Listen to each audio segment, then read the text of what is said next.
গতকাল মুম্বাই পৌঁছলেন মুখ্যমন্ত্রী মমতা বন্দ্যোপাধ্যায়। লোকসভা ভোটের লক্ষ্যে এখন থেকে প্রস্তুতি নিতে শুরু করেছে বিরোধীদের ইন্ডিয়া মহাজোট। এর আগে পাটনা বেঙ্গালুরুতে বৈঠক করেছেন জোটের নেতৃত্ব, আর এবার তৃতীয় দফার বৈঠক হতে চলেছে মুম্বাইয়ে। প্রথমে ঠিক হয়েছিল 25-26 আগস্ট এই বৈঠক হবে, কিন্তু সময় পরিবর্তন করে এটি 31 আগস্ট এবং 1 সেপ্টেম্বরে বৈঠকের জন্য নির্দিষ্ট করা হয়েছে। এই বৈঠকে জোটের প্রতীক রাজ্যগুলিতে আসন ভাগাভাগি নিয়ে আলোচনা করা হতে পারে। এর পাশাপাশি জোটের বিভিন্ন দলের মধ্যে সমন্বয় রাখার জন্য একটি সমন্বয় কমিটিও গঠন করা হবে এই বৈঠকে।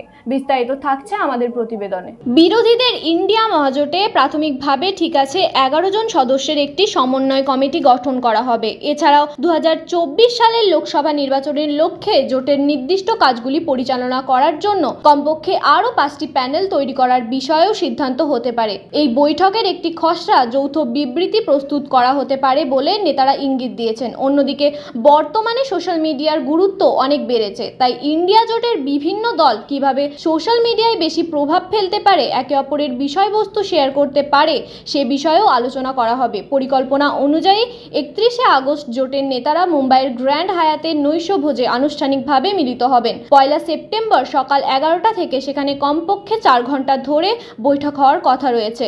জোটের এক নেতা বলেন, মুম্বাই বৈঠকের নির্দিষ্ট ইস্যুতে জোট কিভাবে কাজ করবে তার কাঠামো নির্ধারণ করবে।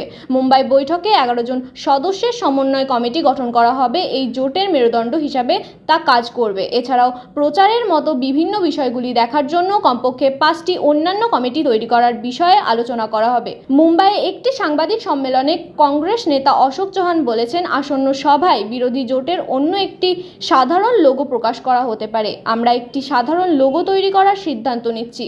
এটি 31 আগস্ট উন্মোচন হতে পারে। গতকাল মুম্বাই পৌঁছে গিয়েছেন রাজ্যের মুখ্যমন্ত্রী মমতা বন্দ্যোপাধ্যায়। সেখানে তিনি বিমানবন্দর থেকে সরাসরি চলে গেছেন অমিতাভ বচ্চনের বাসভবনে। বচ্চন পরিবারের সঙ্গে সাক্ষাৎ ও বিগ বিকে রাখি পরানোর পর তিনি উদ্ধব ঠাকরের বাসভবনে যান, তাকেও রাখি পরান মুখ্যমন্ত্রী। অন্যদিকে আরজেভি সুপ্রিমো লালু প্রসাদ যাদব ও বিহারের উপমুখ্যমন্ত্রী তেজস্বী যাদবও বুধবার মুম্বাইয়ে পৌঁছে গিয়েছেন। আজ মুম্বাইয়ে পৌঁছবেন আপ সুপ্রিমো অরবিন্দ কেজরিওয়াল, সোনিয়া গান্ধী, রাহুল গান্ধী, মল্লিকার্জুন খড়গে, ভগবন্ত মানের মতো নেতারা। প্রসঙ্গগত, ইন্ডিয়া জোটের প্রথম বৈঠক হয়েছে 23 জুন। সেই বৈঠক হয়েছিল পাটনায়।